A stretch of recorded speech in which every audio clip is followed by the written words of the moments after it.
दोस्तों, अगर दुनिया में कहीं भी तेल की एक बूंद कम होती है तो उसका हिसाब किताब आपके घर की रसोई में क्यों चुकता होता है? क्यों हर बार अमेरिका और उसके सहयोगी देशों की लड़ाइयों का बिल भारत जैसे देशों के आम लोग भरते हैं? इस बार भी कहानी वहीं से शुरू होती है जहां से दुनिया का पेट भरता है, हॉर्मुज का समुद्री रास्ता। और इस बार एक बार फिर डोनाल्ड ट्रंप की अगुवाई में अमेरिका उस रास्ते पे खड़ा होकर दुनिया को ये बताना चाहता है कि कौन चलेगा और कौन रुकेगा। सवाल ये है कि क्या समुद्र भी अब किसी एक देश की जागीर बन चुका है? क्या अंतरराष्ट्रीय रास्तों पर भी अब ताकत के दम पर कब्जा किया जाएगा? और अगर ऐसा है तो फिर नियम कानून वैश्विक व्यवस्था का मतलब क्या रह जाता है? यूनाइटेड स्टेट और उसके साथ खड़े यूनाइटेड किंगडम जैसे देश क्या ये तय करेंगे कि भारत, चीन और बाकी दुनिया अपनी जरूरत का तेल कहां से लाए और कैसे लाए? ईरान ने साफ कहा है कि अगर उसके रास्ते में कोई आया तो जवाब दिया जाएगा, लेकिन असली कहानी सिर्फ अमेरिका बनाम ईरान की नहीं है।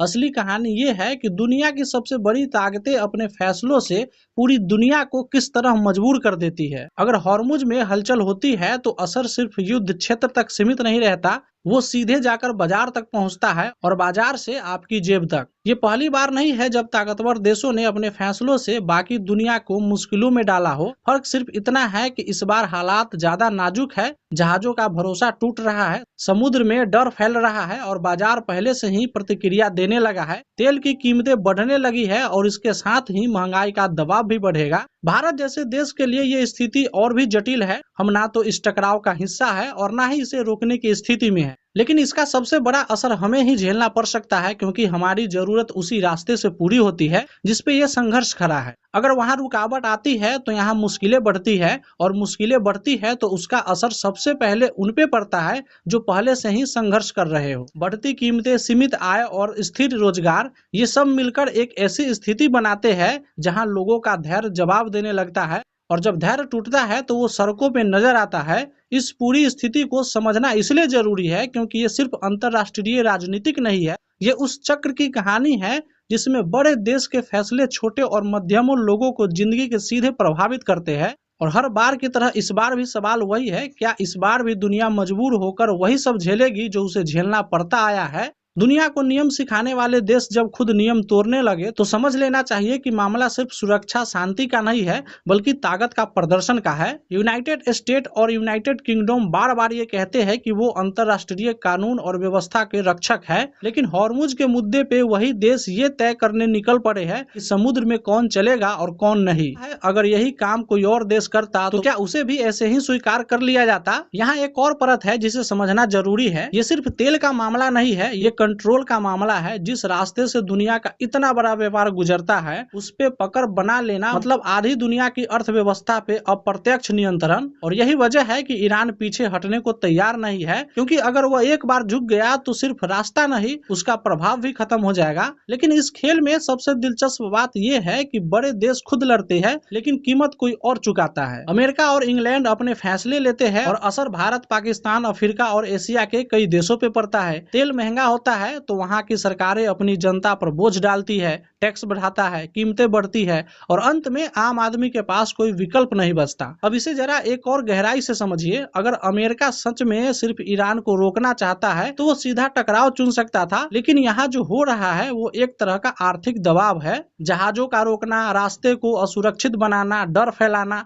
ये सब ऐसे तरीके हैं जिससे बिना सीधी लड़ाई के भी दूसरे देशों को कमजोर किया जा सकता है। लेकिन इस रणनीति का एक साइड इफेक्ट है, और वो ये है कि इसका असर सिर्फ ईरान पे नहीं बल्कि उन सभी देशों पे पड़ता है जो उस रास्ते पे निर्भर है। यहीं पर दुनिया की राजनीति का असली चेहरा सामने आता है। एक तरफ पश्चिमी देश कहते हैं कि वो फ्री ट्रेड और ओपन रूट्स के पक्ष में है, लेकिन जब मामला उनके हित का होता है तो वही रास्ते सीमित कर दिए जाते हैं। दूसरी तरफ जब कोई और देश ऐसा करने की कोशिश करता है तो उसे अंतरराष्ट्रीय कानून का उल्लंघन बता दिया जाता है। यही दोहरा मापदंड इस पूरी स्थिति को और जटिल बना देता है। अब सवाल उठता है कि बाकी दुनिया क्या कर रही है? चाइना ने साफ कहा है कि उसके जहाजों को रोका नहीं जाना चाहिए। वो इस रास्ते को अपना व्यापार के लिए जरूरी मानता है और किसी भी तरह का रुकावट को स्वीकार नहीं करेगा। इसका मतलब साफ है कि अगर टकराव बढ़ता है तो ये सिर्फ दो देशों के बीच नहीं रहेगा, इसमें और ताकतें भी शामिल हो सकती है। भारत की स्थिति यहाँ सबसे संवेदनशील है। हम न तो इस टकराव का हिस्सा बनना चाहते हैं और न ही इसे नजरअंदाज कर सकते हैं। अगर हम चुप रहते हैं तो हमारे हित प्रभावित होते हैं, अगर हम पक्ष लेते हैं तो हमारे संबंध प्रभावित होते हैं। यही कारण है कि भारत जैसे देश के लिए ये स्थिति एक संतुलन बनाने की चुनौती बनी हुई है। और इस पूरे खेल में सबसे खतरनाक चीज क्या है? अनिश्चितता।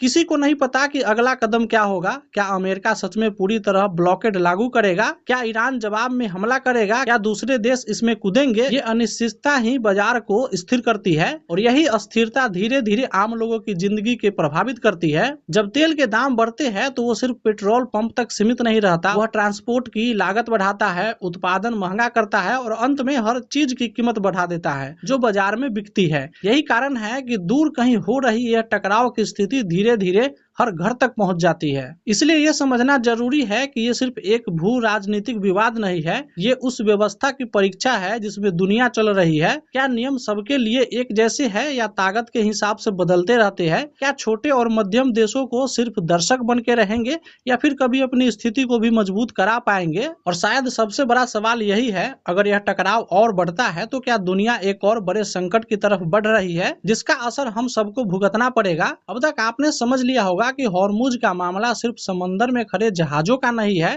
ये सीधा आपकी जेब, आपकी नौकरी, आपकी रोजमर्रा की जिंदगी से जुड़ा हुआ है। सवाल अब ये नहीं है कि यूनाइटेड स्टेट और ईरान के बीच क्या होगा, सवाल ये है कि उसका असर भारत जैसे देश में किस तरह दिखेगा और कितनी तेजी से दिखेगा। भारत पहले से ही महंगाई के दबाव में है। अब अगर तेल के दाम बढ़ते हैं तो सरकार के सामने दो ही रास्ते बचते हैं, या तो वो खुद नुकसान सहकर कीमतों को कुछ हद तक रोके या फिर सीधे कीमतें बढ़ा दे। लेकिन ये स्थिति ज्यादा समय तक नहीं चलती।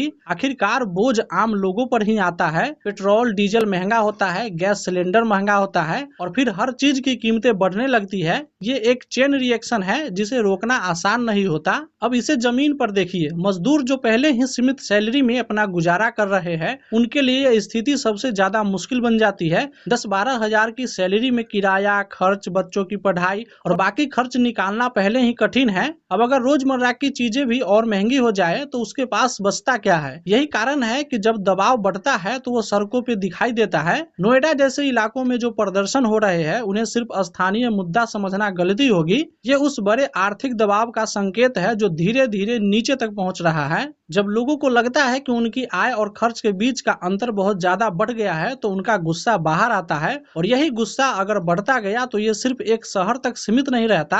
अब एक और बड़ा असर समझिए, खाड़ी के देशों में लाखों भारतीय काम करते हैं। अगर यह टकराव बढ़ता है और वहाँ की अर्थव्यवस्था प्रभावित होता है तो उनकी नौकरियां पर भी असर पड़ सकता है और अगर वहाँ से पैसा आना कम हुआ तो उसका असर भारत की अर्थव्यवस्था पर भी पड़ेगा। यानी ये संकट सिर्फ तेल तक सीमित नहीं रहेगा, ये रोजगार और विदेश आय तक भी पहुंच सकता है। दूसरी तरफ बाजार की स्थिति देखिए, जैसे ही अनिश्चितता बढ़ती है निवेश घटता है, कंपनियां सावधान हो जाती है और विस्तार की योजनाएं धीमी पड़ जाती है। इसका सीधा असर नौकरियों पे पड़ता है। यानी एक तरफ महंगाई बढ़ रही है और दूसरी तरफ रोजगार के मौके कम हो रहे हैं। ये एक खतरनाक स्थिति है जिसे अर्थशास्त्र में डबल प्रेशर कहा जाता है। अब सवाल ये है कि भारत क्या कर सकता है? विकल्प बहुत आसान नहीं है। अगर भारत अमेरिका का साथ देता है तो ईरान से संबंध बिगड़ सकते हैं। अगर ईरान के साथ खड़ा होता है तो पश्चिम देशों के साथ तनाव बढ़ सकता है। इसलिए भारत को संतुलन बनाकर चलना पड़ता है। लेकिन इस संतुलन का मतलब ये नहीं है कि असर नहीं होगा। असर होगा और सबसे ज्यादा असर आम लोगों पर होगा। इस पूरे मामले में एक और बात समझनी जरूरी है। दुनिया की राजनीति में बड़े देश अपने फैसले अपने हित के हिसाब से लेते हैं, लेकिन उनके फैसले का असर उन देशों पर भी पड़ता है जो उस फैसले का हिस्सा नहीं होते। यही वजह है कि जब भी इस तरह का टकराव होता है तो सबसे ज्यादा दबाव उन देशों पे आता है जो आर्थिक रूप से संवेदनशील होते हैं। और अब सबसे बड़ा सवाल, आगे क्या होगा? अगर ये टकराव यही रुक जाता है तो शायद असर सीमित होगा, लेकिन अगर बढ़ता है,